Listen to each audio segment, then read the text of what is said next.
आज के वीडियो में हम जानने वाले हैं कि नेटवर्क मार्केटिंग से दाल रोटी चाहिए या रॉयल्टी। ये तो मैं आपको बताऊंगा ही, लेकिन उससे पहले ये जानने की कोशिश करते हैं कि एक आम आदमी किस तरीके सोचता है, एक आम आदमी की क्या सोच होती है।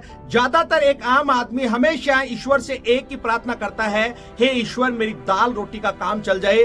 दोस्तों, ऊपर वाला हर एक व्यक्ति की सुनता है, जैसा हम सोचते हैं इंसान वैसा ही बन जाता है। यदि कोई व्यक्ति दाल रोटी मांगता है तो ईश्वर उसको दाल रोटी ही देता है। लेकिन एक अमीर आदमी की जो सोच होती है वो बड़ी होती है, उसका नजरिया पॉजिटिव होता है, वो हमेशा रॉयल्टी के बारे में सोचता है। एक कहावत आपने सुनी होगी, छोटी सोच और पैर की मोच कभी भी इंसान को आगे नहीं बढ़ने देती है। तो जो लोग छोटा सोचते हैं उनको छोटा ही मिलता है, यदि कोई व्यक्ति बड़ा सोचता है उसको बड़ा ही मिलता है। तो आज के इस वीडियो में इसी को हम डिटेल से जानेंगे कि रॉयल्टी क्या होती है। दोस्तों, रॉयल्टी का मतलब यह होता है जब व्यक्ति काम करता है उस दौरान भी पैसा आता है, जब व्यक्ति काम करने की स्थिति में नहीं रहता उस दौरान भी पैसा आता है, और जब व्यक्ति इस दुनिया से चला जाता है उसके बाद भी उसके परिवार को पैसा आता है। ये रॉयल्टी होती है। इसको मैं एग्जाम्पल के माध्यम से आपको समझाने की कोशिश करता हूं। जैसे किसी व्यक्ति ने एक बुक लिख दी, उस बुक को लिखने के बाद में जब जब भी वो बुक प्रिंट होती है उस व्यक्ति के घर में पैसा आता रहता है, चाहे वो व्यक्ति इस दुनिया में है या नहीं है, चाहे वो व्यक्ति काम कर रहा है तब भी पैसा आएगा, चाहे वो व्यक्ति काम करने की स्थिति में नहीं है तो भी पैसा आएगा। कहने का मतलब यही है कि उसने एक बार मेहनत की, एक बार बुक लिखी, लेकिन उसकी रॉयल्टी उसको बार बार आती है, और इस दुनिया से जाने के बाद उसके घर वालों को भी उसकी रॉयल्टी आती रहती है। एक और एग्जांपल मैं आपको यहाँ पे देता हूँ। जैसे कि कोई भी वैज्ञानिक है, वो किसी भी चीज की खोज कर लेता है और उसके बाद कोई भी कंपनी उससे परमिशन लेके उस प्रोडक्ट को बनाती है, तो उस वैज्ञानिक के घर पैसा आता है। जब वो काम कर रहा है तब भी पैसा आता है, जब वो काम करने की स्थिति में नहीं होता है तब भी उसके घर में इनकम आती है, और जब वो इस दुनिया से चला जाता है तो भी उसके घर में पैसा आता रहता है। इसको बोलते हैं रॉयल्टी। लेकिन एक आम आदमी जो होता है वो अकेला काम करता है। कहने का मतलब यह है, जब जब वो काम करता है तब तब ही उसके घर पैसे आता है। चाहे कोई एक मजदूर है, चाहे कोई जॉब करता है, चाहे अपनी नौकरी करता है, जब भी वो नौकरी पे जाता है, काम करता है, तब तभी उसको पैसा आता है। चाहे किसी भी प्रोफेशन में आप काम कर रहे हैं, चाहे किसी भी फील्ड में आप काम कर रहे हैं, चाहे आप एक डॉक्टर हैं, चाहे आप एक लॉयर हैं, चाहे आप एक सीए हैं, चाहे आप एक इंजीनियर हैं, आप जब जब काम करते हैं तब तब आपके घर पैसा आता है। दोस्तों, आपको समझ में आ गया होगा कि मैं आपको क्या कहना चाह रहा हूं, कि जितने भी ये बड़े लोग हैं ये हमेशा रॉयल्टी के बारे में सोचते हैं। ये हमेशा वर्तमान का ना सोच के ये भविष्य के बारे में सोचते हैं, हमेशा भविष्य के लिए काम करते हैं, बड़ा सोचते हैं, इसीलिए ये बड़ा कमाते हैं। अब मुद्दा ये है, हर एक व्यक्ति रॉयल्टी को कैसे हासिल करे। अब रॉयल्टी हासिल करने के लिए यहाँ पे हमारे पास में दो ऑप्शन है। पहला ऑप्शन तो यह है कि हम करोड़ों रुपया खर्च करके कोई बड़ी फैक्ट्री लगाएं, जिसके बाद हमें यहाँ पे लगातार रॉयल्टी आती रहे।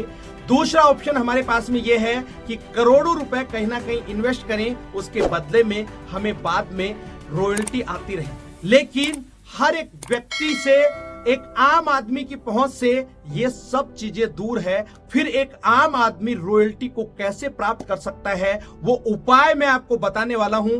दोस्तों, आपके पास में यदि पैसे नहीं है, लाखों करोड़ों रुपए खर्च करने के लिए नहीं है, तो आपको मैं एक उपाय बता रहा हूं। उस उपाय से आप भी रॉयल्टी को हासिल कर सकते हैं। आप काम करते करते भी इनकम लेंगे, काम करने की स्थिति में नहीं होंगे तब भी आप इनकम लेंगे, और आप इस दुनिया में नहीं रहेंगे तो भी आपके घर में इनकम आएगी।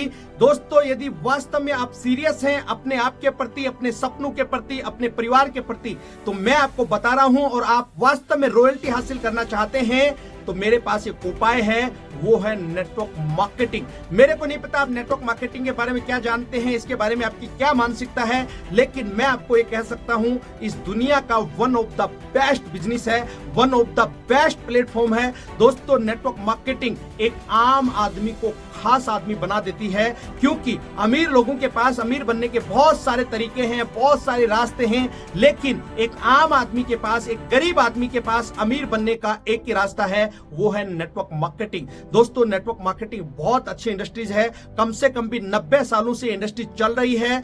अब तो हमारे देश की सरकार ने भी नेटवर्क मार्केटिंग को लीगल घोषित कर दिया है। तो दोस्तों, बिना किसी रोक टोक के इस इंडस्ट्रीज को ज्वाइन करके आप भी यहां से रॉयल्टी हासिल कर सकते हैं। हमारे देश के भूतपूर्व राष्ट्रपति एपीजे अब्दुल कलाम साहब ने कहा था 21वीं सदी का सबसे बेहतरीन और शानदार बिजनेस नेटवर्क मार्केटिंग होगा। इससे आगे उन्होंने यह भी कहा था हमारे देश की हर महिला को, हर पुरुष को, हर स्टूडेंट को एक बार नेटवर्क मार्केटिंग जरूर ज्वाइन करनी चाहिए। केपीएमजी और फिक्की की रिपोर्ट के अनुसार 2025 आते आते नेटवर्क मार्केटिंग हमारे हिंदुस्तान में 64,500 करोड़ रुपए का कारोबार कर रही होगी और 2025 तक 1.8 करोड़ लोग हिंदुस्तान के अंदर नेटवर्क मार्केटिंग से जुड़े हुए होंगे। दोस्तों, आप इस बात से अंदाजा लगा सकते हैं कि आने वाले समय में ये इंडस्ट्रीज कितनी बड़ी होने वाली है, कितने सारे लोग इससे जुड़ने वाले हैं। मैं आपको इस वीडियो के माध्यम से यही मैसेज देना चाह रहा हूं, यदि आप वास्तव में रॉयल्टी पाना चाहते हैं तो नेटवर्क मार्केटिंग को ज्वाइन कीजिए। और आप नेटवर्क मार्केटिंग में आने के बाद भी ये सोच रहे हैं कि प्रभु मेरा दाल रोटी का ही काम चल जाए, तो मेरे दोस्त, दाल रोटी का ही चलेगा, फिर ये नेटवर्क मार्केटिंग आपके लिए नहीं है। जिन लोगों के पास में सपना होता है, जिन लोगों के पास में बड़े लक्ष्य होते हैं, गोल होते हैं, वही लोग नेटवर्क मार्केटिंग में कामयाब होते हैं, वही लोग लाखों करोड़ों रुपए कमाते हैं। दोस्तों, वास्तव में आप अपने प्रति, अपने परिवार के प्रति, अपने सपनों के प्रति सीरियस हैं तो नेटवर्क मार्केटिंग से बेहतरीन कोई ऑप्शन नहीं है यदि आप रॉयल्टी कमाना चाहते हैं। उम्मीद करता हूं ये वीडियो आपको बहुत अच्छा लगा होगा। इस वीडियो में यहां तक बने रहने के लिए आप सभी का दिल से बहुत बहुत आभार। यदि इस चैनल पे पहली बार आए हैं और इस चैनल को अभी भी सब्सक्राइब नहीं किया है तो सबसे पहले इस चैनल को सब्सक्राइब करें, घंटी के बटन को दबाना ना भूलें, ताकि आने वाले समय में इसी तरीके के वीडियो आपको समय समय पर मिलते रहें। अगले वीडियो में फिर मिलते हैं, तब तक के लिए अपना और अपने परिवार का ख्याल रखें। Thank you. जय हिंद, जय भारत।